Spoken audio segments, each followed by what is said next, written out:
Chapter 2. Desire. The starting point of all achievement. The first step toward riches. When Edwin C. Barnes climbed down from the freight train in Orange, New Jersey, more than 30 years ago, he may have resembled a tramp, but his thoughts were those of a king.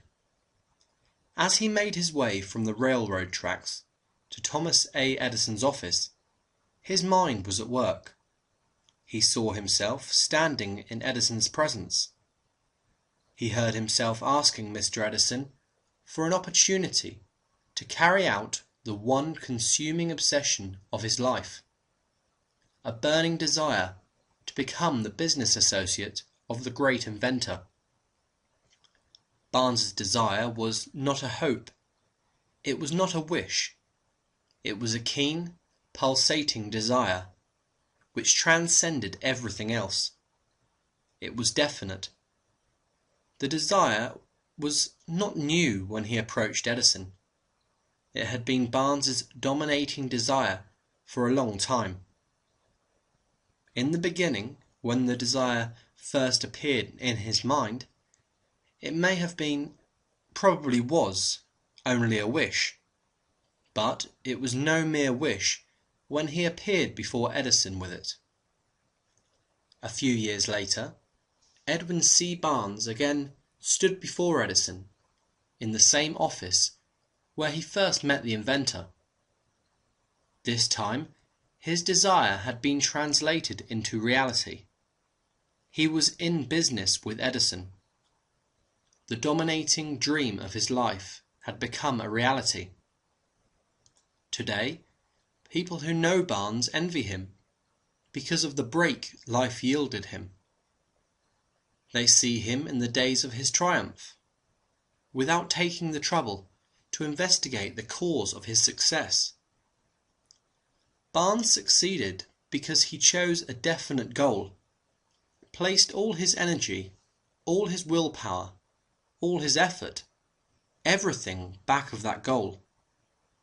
He did not become the partner of Edison the day he arrived.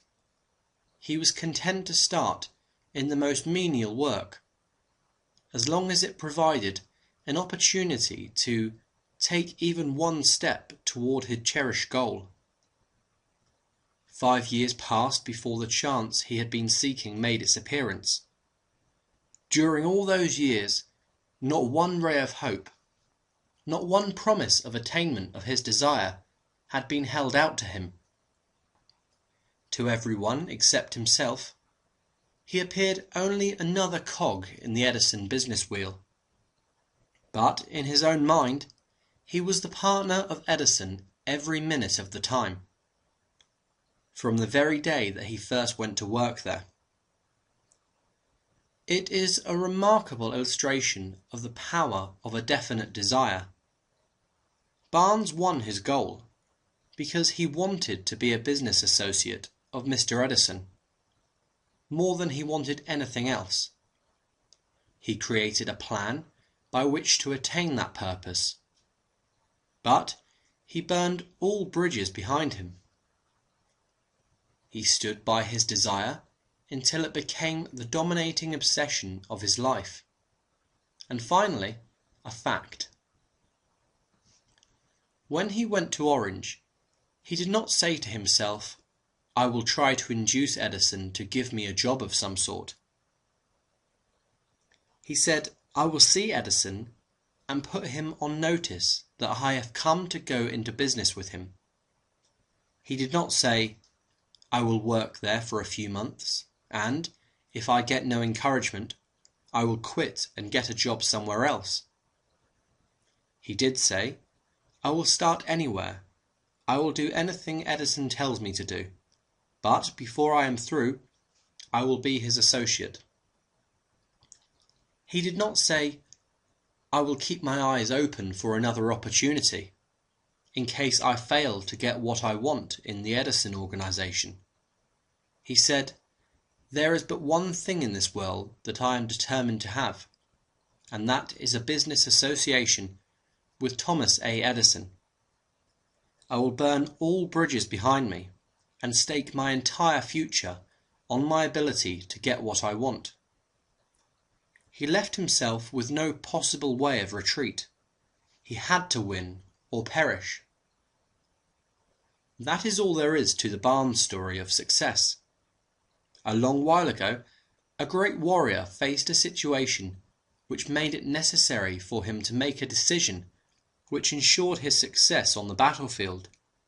He was about to send his armies against a powerful foe, whose men outnumbered his own. He loaded his soldiers into boats and sailed to the enemy's country, unloaded soldiers and equipment, then gave the order to burn the ships that had carried them. Addressing his men before the first battle, he said, "You see the boats going up in smoke. That means we cannot leave the shores alive unless we win. We now have no choice. We win or we perish." They won.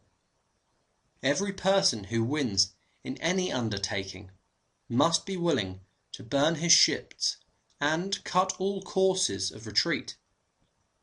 Only by doing so can one be sure of maintaining that state of mind known as a burning desire to win, essential to success. The morning after the Great Chicago Fire, a group of merchants stood on State Street, looking at the smoking remains of what had been their stores. They went into a conference to decide if they would try to rebuild or leave Chicago and start over in a more promising section of the country.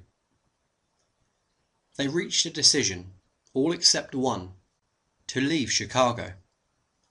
The merchant who decided to stay and rebuild pointed a finger at the remains of his store and said, "Gentlemen, on that very spot I will build the world's greatest store, no matter how many times it may burn down."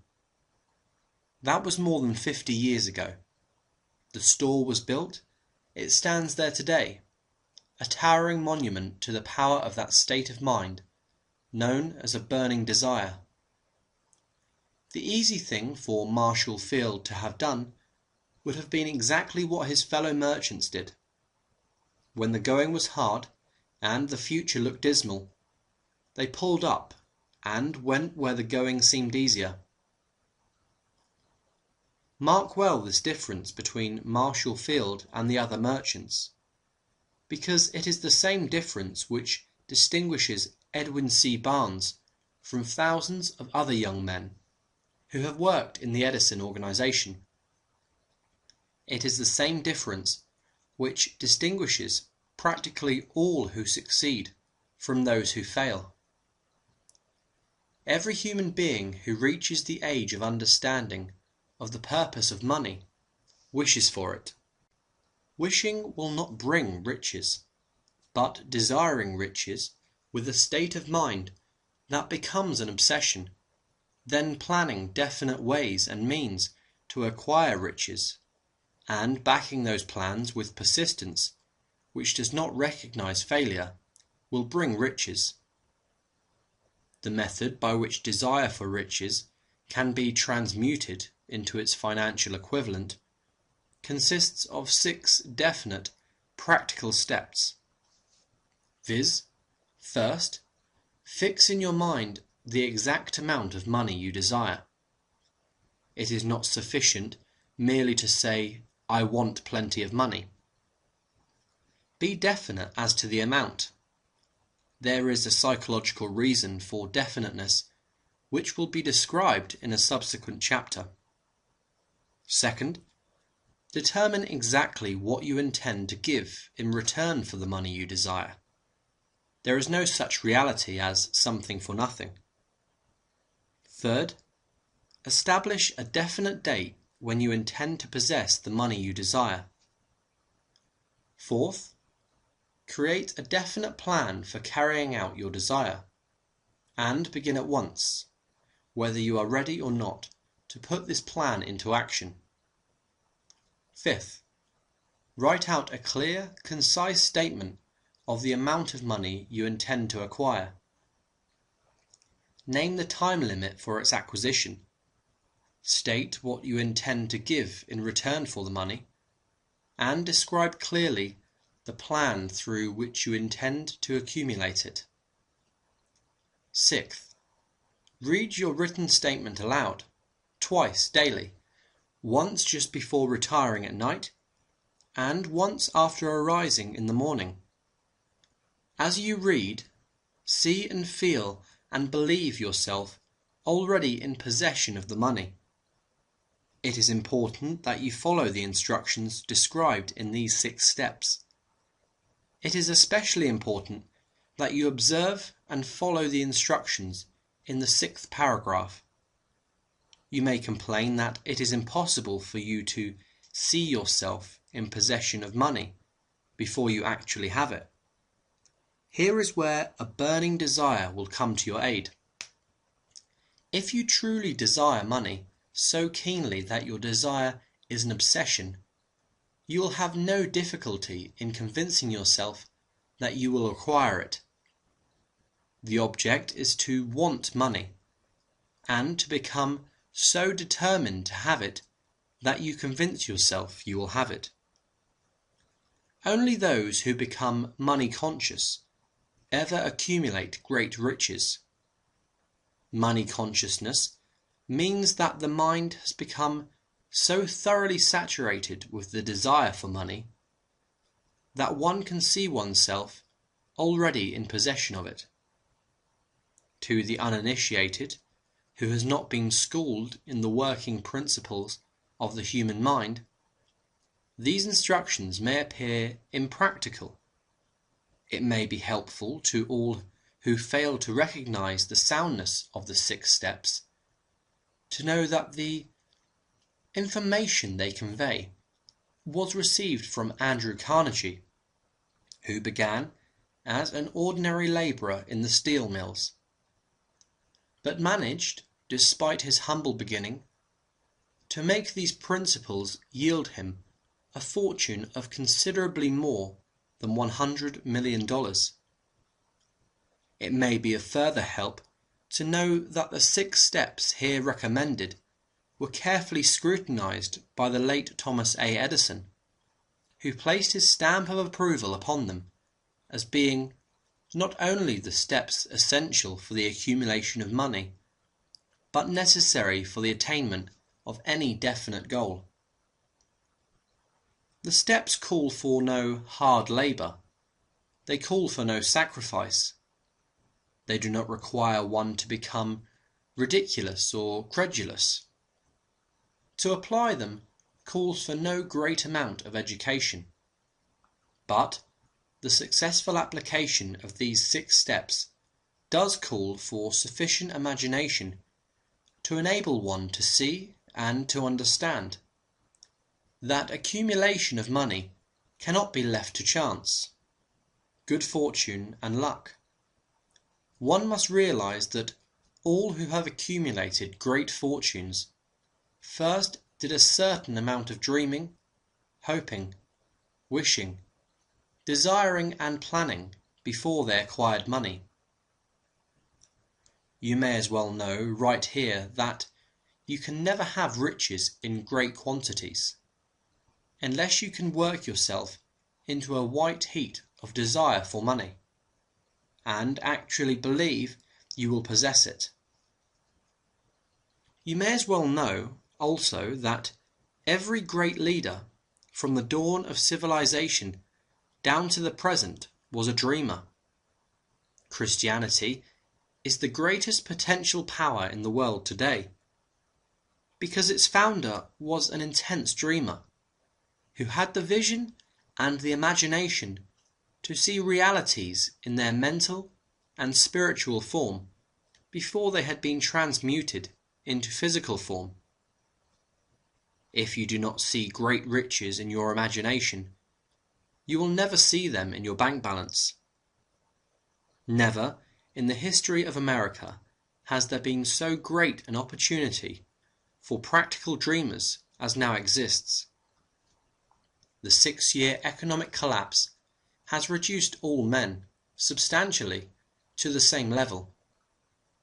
a new race is about to be run. The stakes represent huge fortunes which will be accumulated within the next 10 years. The rules of the race have changed, because we now live in a changed world. That definitely favours the masses, those who had but little or no opportunity to win under the conditions existing during the Depression, when fear paralysed growth and development. We, who are in this race for riches, should be encouraged to know that this changed world in which we live is demanding new ideas, new ways of doing things, new leaders, new inventions, new methods of teaching, new methods of marketing, new books, new literature, new features for the radio, new ideas for moving pictures. Back of all this demand for new and better things, there is one quality which one must possess to win, and that is definiteness of purpose, the knowledge of what one wants, and a burning desire to possess it. The business depression marked the death of one age and the birth of another. This changed world requires practical dreamers who can and will put their dreams into action. The practical dreamers have always been and always will be the pattern makers of civilization.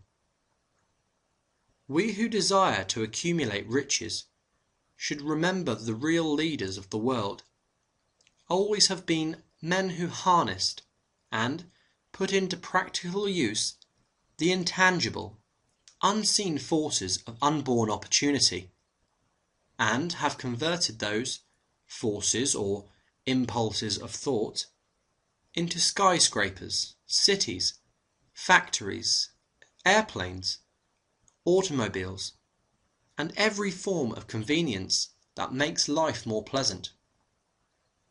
Tolerance and an open mind are practical necessities of the dreamer of today. Those who are afraid of new ideas are doomed before they start. Never has there been a time more favourable to pioneers than the present. True, there is no wild and woolly West to be conquered, as in the days of the covered wagon, but there is a vast business, financial and industrial world to be remoulded and redirected along new and better lines. In planning to acquire your share of the riches, let no one influence you to scorn the dreamer. To win the big stakes in this changed world, you must catch the spirit of the great pioneers of the past, whose dreams have given to civilization all that it has of value. The spirit which serves as the lifeblood of our own country. Your opportunity and mine to develop and market our talents. Let us not forget, Columbus dreamed of an unknown world, staked his life on the existence of such a world, and discovered it. Copernicus, the great astronomer, dreamed of a multiplicity of worlds, and revealed them. No one denounced him as impractical after he had triumphed. Instead, the world worshipped at his shrine, thus proving once more that success requires no apologies, failure permits no alibis. If the thing you wish to do is right, and you believe in it, go ahead and do it. Put your dream across, and never mind what they say if you meet with temporary defeat, for they, perhaps, do not know that every failure brings with it the seed of an equivalent success. Henry Ford, poor and uneducated, dreamed of a horseless carriage, went to work with what tools he possessed, without waiting for opportunity to favour him, and now evidence of his dream belts the entire earth. He has put more wheels into operation than any man who ever lived, because he was not afraid to back his dreams. Thomas Edison dreamed of a lamp that could be operated by electricity, began where he stood to put his dream into action, and, despite more than 10,000 failures, he stood by that dream until he made it a physical reality.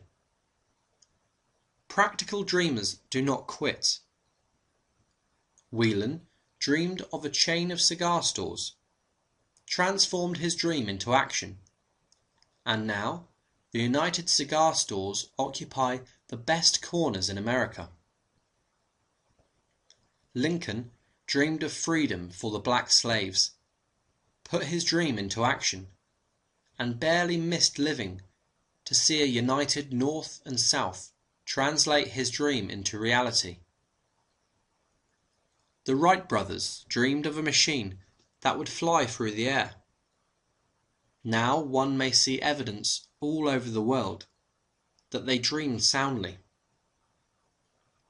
Marconi dreamed of a system for harnessing the intangible forces of the ether. Evidence that he did not dream in vain may be found in every wireless and radio in the world. Moreover, Marconi's dream brought the humblest cabin and the most stately manor house side by side. It made the people of every nation on earth backdoor neighbors. It gave the President of the United States a medium by which he may talk to all the people of America at one time, and on short notice.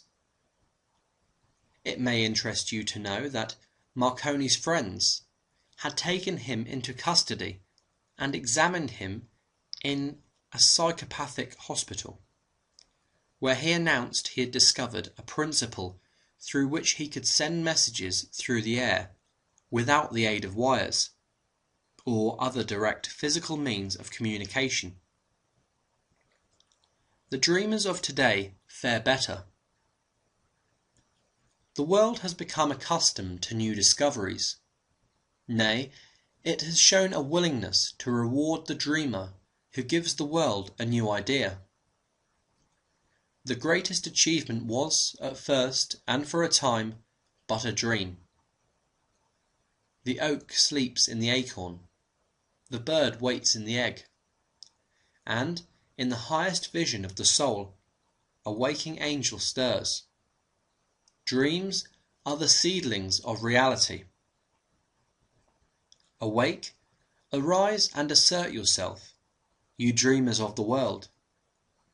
Your star is now in the ascendancy. The world depression brought the opportunity you have been waiting for. It taught people humility, tolerance, and open-mindedness.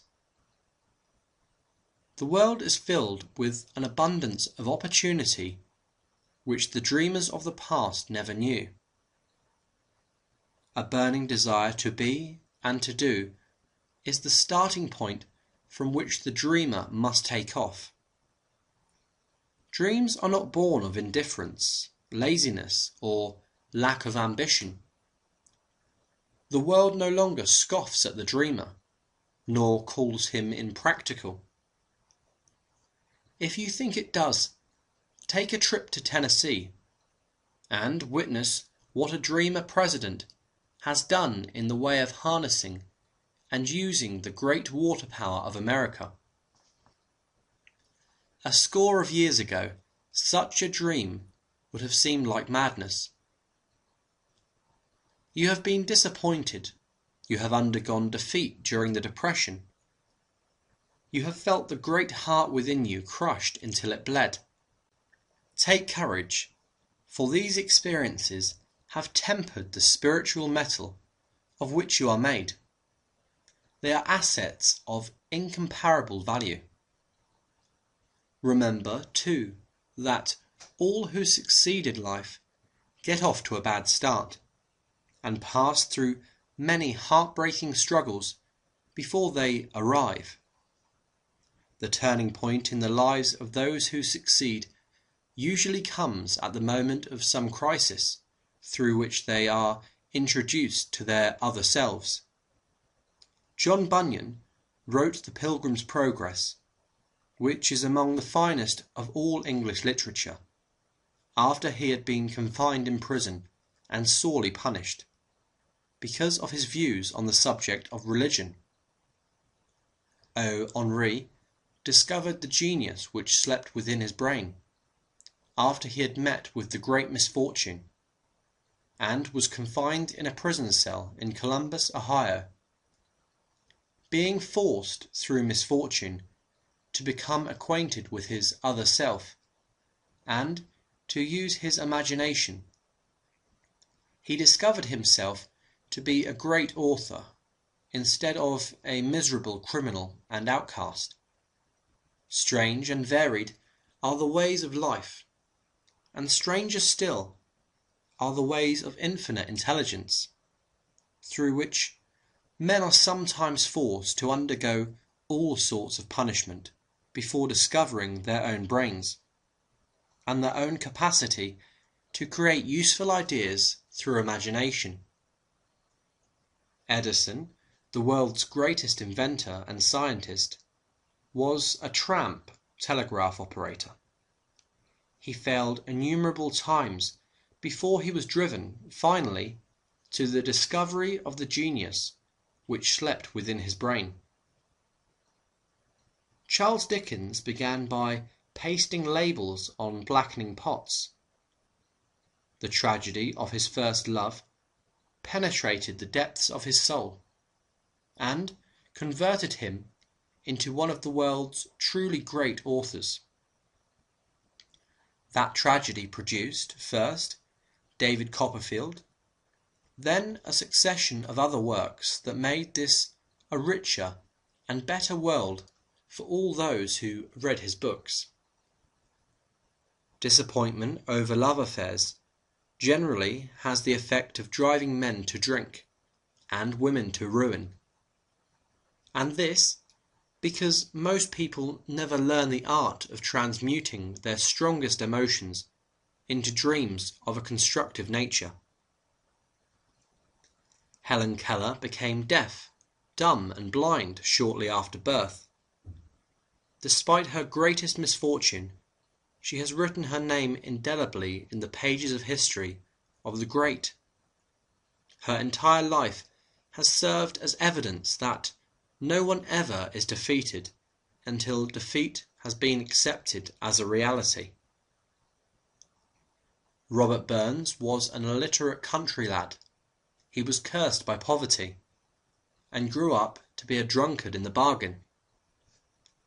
The world was made better for his having lived, because he clothed beautiful thoughts in poetry, and thereby plucked a thorn and planted a rose in its place. Booker T. Washington was born in slavery, handicapped by race and color, because he was tolerant, had an open mind at all times, on all subjects, and was a dreamer. He left his impress for good on an entire race. Beethoven was deaf. Milton was blind. But their names will last as long as time endures, because they dreamed and translated their dreams into organized thought. Before passing to the next chapter, kindle anew in your mind the fire of hope, faith, courage and tolerance. If you have these states of mind, and a working knowledge of the principles described, all else that you need will come to you, when you are ready for it. Let Emerson state the thought in these words: every proverb, every book, every byword that belongs to thee for aid and comfort shall surely come home through open or winding passages. Every friend whom not thy fantastic will but the great and tender soul in thee craveth, shall lock thee in his embrace. There is a difference between wishing for a thing and being ready to receive it. No one is ready for a thing until he believes he can acquire it. The state of mind must be belief, not mere hope or wish. Open-mindedness is essential for belief. Closed minds do not inspire faith, courage, and belief. Remember, no more effort is required to aim high in life, to demand abundance and prosperity, than is required to accept misery and poverty. A great poet has correctly stated this universal truth through these lines. I bargained with life for a penny, and life would pay no more. However I begged at evening, when I counted my scanty store. For life is a just employer, he gives you what you ask. But once you have set the wages, why you must bear the task. I worked for a menial's hire, only to learn dismayed, that any wage I had asked of life, life would have willingly paid. Desire outwits Mother Nature. As a fitting climax to this chapter, I wish to introduce one of the most unusual persons I have ever known. I first saw him 24 years ago, a few minutes after he was born. He came into the world without any physical sign of ears, and the doctor admitted, when pressed for an opinion, that the child might be deaf and mute for life. I challenged the doctor's opinion. I had the right to do so. I was the child's father. I, too, reached a decision, and rendered an opinion. But I expressed the opinion silently, in the secrecy of my own heart. I decided that my son would hear and speak. Nature could send me a child without ears, but nature could not induce me to accept the reality of the affliction. In my own mind, I knew that my son would hear and speak. How? I was sure there must be a way, and I knew I would find it. I thought of the words of the immortal Emerson.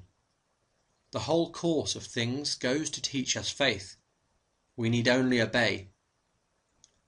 There is guidance for each of us, and by lowly listening, we shall hear the right word. The right word. Desire. More than anything else, I desired that my son should not be a deaf-mute. From that desire I never receded. Not for a second. Many years previously I had written, "Our only limitations are those we set upon in our own minds." For the first time I wondered if that statement were true. Lying on the bed in front of me was a newly born child, without the natural equipment of hearing. Even though he might hear and speak, he was obviously disfigured for life. Surely this was a limitation which that child had not set up in his own mind. What could I do about it? Somehow I would find a way to transplant into that child's mind my own burning desire for ways and means of conveying sound to his brain without the aid of ears. As soon as the child was old enough to cooperate, I would fill his mind so completely with a burning desire to hear, that nature would, by methods of her own, translate it into physical reality. All this thinking took place in my own mind, but I spoke of it to no one.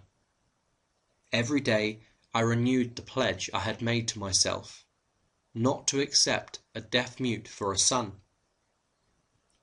As he grew older and began to take notice of things around him, we observed that he had a slight degree of hearing. When he reached the age when children usually begin talking, he made no attempt to speak. but we could tell by his actions that he could hear certain sounds slightly. That was all I wanted to know. I was convinced that if he could hear, even slightly, he might develop still greater hearing capacity. Then something happened which gave me hope. It came from an entirely unexpected source. We bought a Victrola. When the child heard the music for the first time, he went into ecstasies and promptly appropriated the machine. He soon showed a preference for certain records, among them It's a Long Way to Tipperary. On one occasion, he played that piece over and over for almost 2 hours, standing in front of the Victrola, with his teeth clamped on the edge of the case. The significance of this self-formed habit of his did not become clear to us until years afterward, for we had never heard of the principle of bone conduction of sound at that time. Shortly after he appropriated the Victrola, I discovered that he could hear me quite clearly when I spoke with my lips touching his mastoid bone, or at the base of the brain. These discoveries placed in my possession the necessary media by which I began to translate into reality my burning desire to help my son develop hearing and speech. By that time, he was making stabs at speaking certain words. The outlook was far from encouraging, but desire backed by faith knows no such word as impossible. Having determined that he could hear the sound of my voice plainly, I began immediately to transfer to his mind the desire to hear and speak. I soon discovered that the child enjoyed bedtime stories, so I went to work, creating stories designed to develop in him self-reliance, imagination, and a keen desire to hear and to be normal. There was one story in particular which I emphasized by giving it some new and dramatic coloring each time it was told. It was designed to plant in his mind the thought that his affliction was not a liability, but an asset of great value, despite the fact that all the philosophy I had examined clearly indicated that every adversity brings with it the seed of an equivalent advantage. I must confess that I had not the slightest idea how this affliction could ever become an asset. However, I continued my practice of wrapping that philosophy in bedtime stories, hoping the time would come when he would find some plan by which his handicap could be made to serve some useful purpose. Reason told me plainly that there was no adequate compensation for the lack of ears and natural hearing equipment. Desire, backed by faith, pushed reason aside and inspired me to carry on. As I analyze the experience in retrospect, I can see now that my son's faith in me had much to do with the astounding results. He did not question anything I told him. I sold him the idea that he had a distinct advantage over his older brother, and that this advantage would reflect itself in many ways. For example, the teachers in school would observe that he had no ears, and because of this, they would show him special attention and treat him with extraordinary kindness. They always did.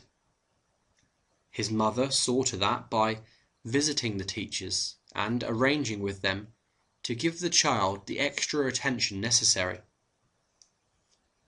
I sold him the idea too that When he became old enough to sell newspapers, his older brother had already become a newspaper merchant, he would have a big advantage over his brother, for the reason that people would pay him extra money for his wares, because they could see that he was a bright, industrious boy, despite the fact that he had no ears. We could notice that, gradually, the child's hearing was improving. Moreover, he had not the slightest tendency to be self-conscious because of his affliction. When he was about 7, he showed the first evidence that our method of servicing his mind was bearing fruit. For several months he begged for the privilege of selling newspapers, but his mother would not give her consent. She was afraid that his deafness made it unsafe for him to go on the street alone. Finally, he took matters in his own hands. One afternoon, when he was left at home with the servants, he climbed through the kitchen window, shinnied to the ground, and set out on his own. He borrowed 6 cents in capital from the neighborhood shoemaker, invested it in papers, sold out, reinvested, and kept repeating until late evening. After balancing his accounts and paying back the 6 cents he had borrowed from his banker, he had a net profit of 42 cents. When we got home that night, we found him in bed asleep, with the money tightly clenched in his hand. His mother opened his hand, removed the coins, and cried, "Of all things!" Crying over her son's first victory seemed so inappropriate. My reaction was the reverse. I laughed heartily, for I knew that my endeavour to plant in the child's mind an attitude of faith in himself had been successful.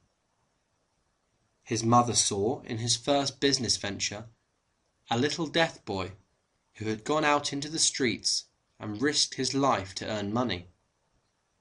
I saw a brave, ambitious, self-reliant little businessman whose stock in himself had been increased 100%, because he had gone into business on his own initiative and had won. The transaction pleased me, because I knew that he had given evidence of a trait of resourcefulness that would go with him all through life. Later events proved this to be true. When his older brother wanted something, he would lie down on the floor, kick his feet in the air, cry for it, and get it. When the little deaf boy wanted something, he would plan a way to earn the money and then buy it for himself. He still follows that plan. Truly, my own son has taught me that handicaps can be converted into stepping stones on which one may climb towards some worthy goal, unless they are accepted as obstacles and used as alibis. The little deaf boy went through the grades, high school, and college without being able to hear his teachers, excepting when they shouted loudly at close range. He did not go to a school for the deaf. We would not permit him to learn the sign language. We were determined that he should live a normal life and associate with normal children. And we stood by that decision, although it cost us many heated debates with school officials. While he was in high school, he tried an electrical hearing aid, but it was of no value to him, due, we believed, to a condition that was disclosed when the child was 6 by Dr. J. Gordon Wilson of Chicago, when he operated on one side of the boy's head and discovered that there was no sign of natural hearing equipment. During his last week in college, 18 years after the operation, something happened which marked the most important turning point of his life. Through what seemed to be mere chance, he came into possession of another electrical hearing device, which was sent to him on trial. He was slow about testing it, due to his disappointment with a similar device. Finally, he picked the instrument up and, more or less carelessly, placed it on his head, hooked up the battery, and lo, as if by a stroke of magic, his lifelong desire for normal hearing became a reality. For the first time in his life, he heard practically as well as any person with normal hearing. God moves in mysterious ways, his wonders to perform. Overjoyed because of the changed world which had been brought to him through his hearing device, he rushed to the telephone, called his mother, and heard her voice perfectly. The next day, he plainly heard the voices of his professors in class, for the first time in his life. Previously, he could hear them only when they shouted at short range. He heard the radio. He heard the talking pictures. For the first time in his life, he could converse freely with other people, without the necessity of their having to speak loudly. Truly, he had come into possession of a changed world. We had refused to accept nature's error, and, by persistent desire, we had induced nature to correct that error, through the only practical means available. Desire had commenced to pay dividends, but the victory was not yet complete. The boy still had to find a definite and practical way to convert his handicap into an equivalent asset. Hardly realizing the significance of what had already been accomplished, but intoxicated with the joy of his newly discovered world of sound, he wrote a letter to the manufacturer of the hearing aid, enthusiastically describing his experience. Something in his letter, something perhaps which was not written on the lines, but back of them, caused the company to invite him to New York. When he arrived, he was escorted through the factory, and, while talking with the chief engineer, telling him about his changed world, a hunch, an idea or an inspiration, call it what you wish, flashed into his mind. It was this impulse of thought which converted his affliction into an asset, destined to pay dividends in both money and happiness to thousands for all time to come. The sum and substance of that impulse of thought was this. It occurred to him that he might be of help to the millions of deafened people who go through life without the benefit of hearing devices. If he could find a way to tell them the story of his changed world, then and there he reached a decision to devote the remainder of his life to rendering useful service to the hard of hearing. For an entire month he carried on an intensive research, during which he analyzed the entire marketing system of the manufacturer of the hearing device, and created ways and means of communicating with the hard of hearing all over the world for the purpose of sharing with them his newly discovered changed world. When this was done, he put in writing a 2-year plan based upon his findings. When he presented the plan to the company, he was instantly given a position for the purpose of carrying out his ambition. Little did he dream, when he went to work, that he was destined to bring hope and practical relief to thousands of deafened people, who, without his help, would have been doomed forever to deaf mutism. Shortly after he became associated with the manufacturer of his hearing aid, he invited me to attend a class conducted by his company for the purpose of teaching deaf mutes to hear and to speak. I had never heard of such a form of education, therefore I visited the class, skeptical, but hopeful that my time would not be entirely wasted.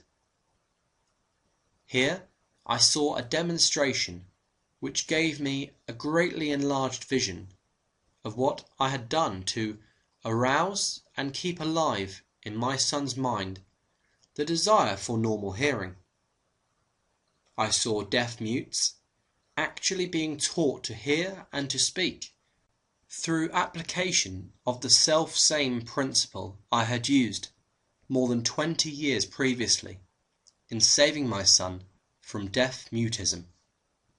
Thus, through some strange turn of the wheel of fate, my son, Blair, and I have been destined to aid in correcting deaf mutism for those as yet unborn, because we are the only living human beings, as far as I know, who have established definitely the fact that deaf mutism can be corrected to the extent of restoring to normal life those who suffer with this affliction.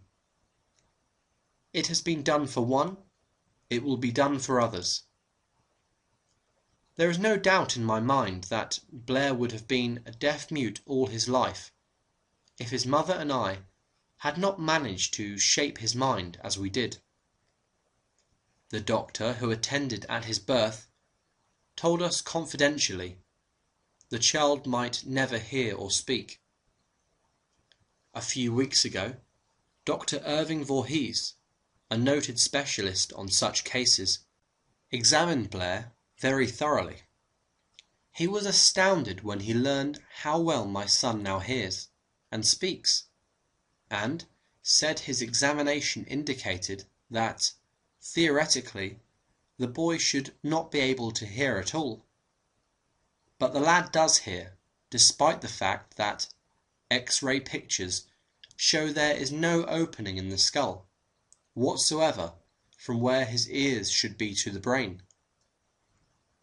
When I planted in his mind the desire to hear and talk and live as a normal person, there went with that impulse some strange influence which caused nature to become bridge builder and span the gulf of silence between his brain and the outer world by some means which the keenest medical specialists have not been able to interpret. It would be sacrilege for me to even conjecture as to how nature performed this miracle. It would be unforgivable if I neglected to tell the world as much as I know of the humble part I assumed in the strange experience. It is my duty and a privilege to say I believe, and not without reason, that nothing is impossible to the person who backs desire with enduring faith. Verily, a burning desire has devious ways of transmuting itself into its physical equivalent. Blair desired normal hearing. Now he has it. He was born with a handicap, which might easily have sent one with a less defined desire to the street with a bundle of pencils and a tin cup. That handicap now promises to serve as the medium by which he will render useful service to many millions of hard of hearing. Also, to give him useful employment at adequate financial compensation the remainder of his life. The little white lies I planted in his mind when he was a child, by leading him to believe his affliction would become a great asset which he could capitalize, has justified itself. Verily, there is nothing right or wrong which belief plus burning desire cannot make real. These qualities are free to everyone. In all my experience in dealing with men and women who had personal problems, I never handled a single case which more definitely demonstrates the power of desire. Authors sometimes make the mistake of writing of subjects which they have but superficial or very elementary knowledge. It has been my good fortune to have had the privilege of testing the soundness of the power of desire through the affliction of my own son. Perhaps it was providential that the experience came as it did, for surely no one is better prepared than he to serve as an example of what happens when desire is put to the test. If Mother Nature bends to the will of desire, is it logical that mere men can defeat a burning desire? Strange and imponderable is the power of the human mind. We do not understand the method by which it uses every circumstance, every individual, every physical thing within its reach, as a means of transmuting desire into its physical counterpart. Perhaps science will uncover this secret. I planted in my son's mind the desire to hear and to speak as any normal person hears and speaks. That desire has now become a reality. I planted in his mind the desire to convert his greatest handicap into his greatest asset. That desire has been realized. The modus operandi by which this astounding result was achieved is not hard to describe. It consisted of 3 very definite facts. First, I mixed faith with the desire for normal hearing, which I passed on to my son. Second, I communicated my desire to him in every conceivable way available, through persistent, continuous effort, over a period of years. Third, he believed me. As this chapter was being completed, news came of the death of Madame Schumann-Hinck. One short paragraph in the news dispatch gives the clue to this unusual woman's stupendous success as a singer. I quote the paragraph because the clue it contains is none other than desire. Desire. Early in her career, Madame Schumann-Hinck visited the director of the Vienna Court Opera to have him test her voice, but he did not test it. After taking one look at the awkward and poorly dressed girl, he exclaimed none too gently, "With such a face and with no personality at all, how can you ever expect to succeed in opera? My good child, give up the idea. Buy a sewing machine and go to work. You can never be a singer." Never is a long time. The director of the Vienna Court Opera knew much about the technique of singing. He knew little about the power of desire. When it assumes the proportion of an obsession, if he had known more of that power, he would not have made the mistake of condemning genius without giving it an opportunity. Several years ago, one of my business associates became ill.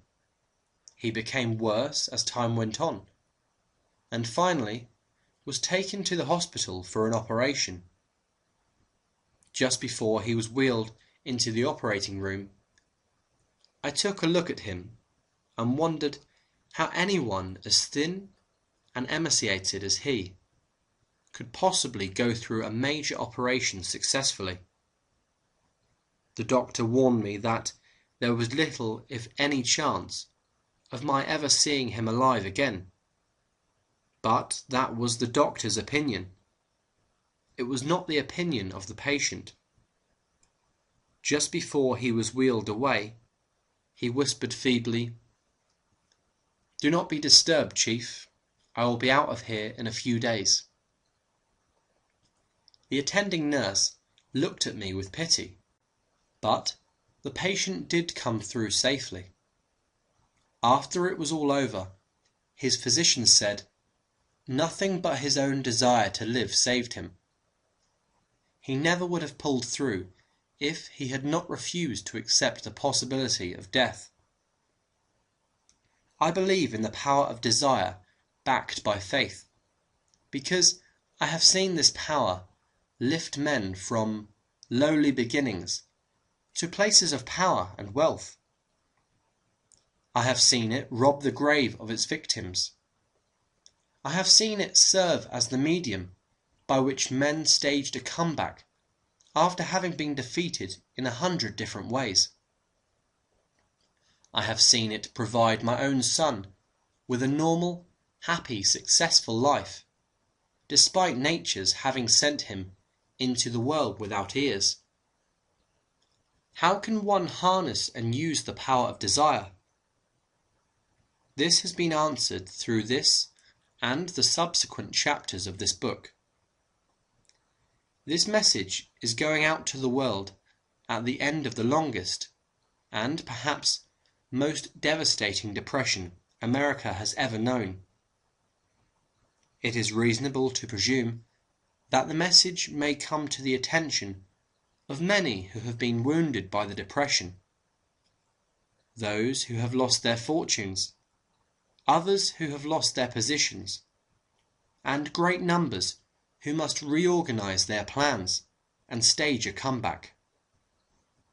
To all these I wish to convey the thought that all achievement, no matter what be its nature or its purpose, must begin with an intense burning desire for something definite through some strange and powerful principle of mental chemistry, which she has never divulged.